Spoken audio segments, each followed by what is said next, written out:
যোৱাকালি মই শুনিলোঁ যে মোৰ ওপৰত সন্তলি থানাত আৰক্ষী চকীত এজাহাৰ দিছে। মোৰ এজন সতীৰ্থই মোক ফোন কৰি জনালে। সেই ভিত্তিতে মই স্বইচ্ছাই অচি ছাৰৰ ওচৰত আহিলোঁ। অচি ছাৰৰ কথাটো ভাঙি পাতি কোৱাত ইয়াৰ কোনো মোৰ দায় দোষ নেদেখি অচি ছাৰে মোক খুব ভদ্ৰ ব্যৱহাৰ কৰিছে। তাৰপিছত বস্তুটো অচি ছাৰে কৈছে, মই চালোঁ বস্তুটো ঠিকেই আছে, তোমাৰ গাত কোনো দোষ নাই, আৰু মিছা অভিযোগ দিছে যে এইটো অচি ছাৰে ইতিমধ্যে গম পাইছে, আৰু অচি ছাৰে মোৰ লগত খুব ভদ্ৰ ব্যৱহাৰ কৰিছে।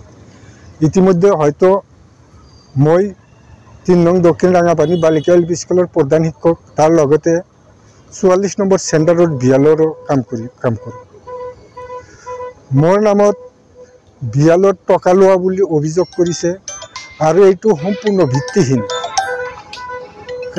মই যিটো ছোৱালীয়ে ইয়াৰ পৰা ক'ৰবাত বিয়া হৈছে, তাৰ বিয়াৰ পিছত এতিয়ালৈকে সেই ছোৱালীজনৰ মুখো দেখা নাই, আৰু মোক কৈছে মই বোলে টকা লৈছোঁ। এইটো সম্পূৰ্ণ ভিত্তিহীন, আৰু তাৰ যদি কিবা প্ৰমাণ পত্ৰ থাকে মই দোষী হিচাপে মই তাৰ শাস্তি ল'ম।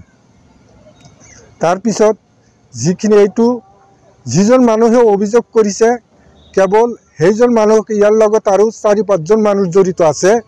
সেই মানুহখিনিৰ উচলানিতে এই মোৰ ওপৰত এই মিছা অভিযোগ কৰিছে, আৰু সেইটো ভিত্তিতে আজি মোৰ নামত এইটো এটা মিছা এটা অপবাদ, এইটো এটা এজাহাৰ দিছে।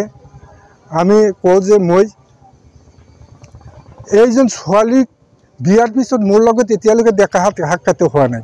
এতিয়ালৈকে মই ভোটাৰ লিষ্ট আনি বজাৰত দি থওঁ, যে কাৰ কিবা যদি ভুল আছে সেইটো মোক ক'লে হয়তো বস্তুটো আপোনালোকৰ দৰখাস্ত মতে মই বস্তুটো শুধৰণি কৰি দিম, মই ডাইৰেক্ট বজাৰত ভোটাৰ লিষ্টটো এৰি দি দিম।